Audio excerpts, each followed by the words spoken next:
Hello, hi, నమస్తే, ధన్యవాద్. ఈరోజు ఒక చిన్న మ్యాటర్ జరిగింది, మీతో షేర్ చేసుకోవాలనిపించింది. పనిచేసే దగ్గర ఒక ఒక వ్యక్తి తన పని తను చేసుకుంటూ ఉంటాడు, ఎవరితో మాట్లాడు అతను. కానీ మిగతా వాళ్ళు గేల్ చేశారనమాట, అంటే ఎగతాళి చేస్తూ ఉంటారు. అయినా పట్టించుకోడు, మన వాళ్ళే కదా అని చెప్పి అతని పని ఏదో చేసుకుంటూ ఉన్నాడు. ప్రతిరోజు నేను గమనిస్తూ ఉన్న విషయం. ఈరోజు ఏమైందంటే వాళ్ళు ఎక్కువ ఎగతాళి చేసిండ్రు, అతను ఈగో హర్ట్ అయింది.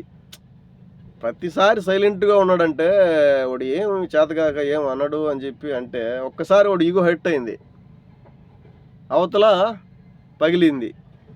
వాడు ఈగో హర్ట్ చేయకూడదు ఎప్పుడు. ఇప్పుడు మనం ఇతరులు వాడు ప్రవర్తన గమనించాలి. వాడు ఏంటి, ఎలా ఉన్నాడు, వాడితో మాట్లాడితే మనతో ఎలా రెస్పాండ్ అవుతాడు అనేది గమనించుకోవాలి. ఒకసారి 2 సార్లు కామెంట్ చేసినప్పుడు మూడోసారి వీడు అంటాడా రివర్స్ అవుతాడా అనేది తెలియవల్ల తెలుసుకోకుండా వాడిని కామెంట్ చేసిండ్రు, ఫుల్గా దంచి పడేసిండు, కిందేసి తనిండు ఇద్దరిని.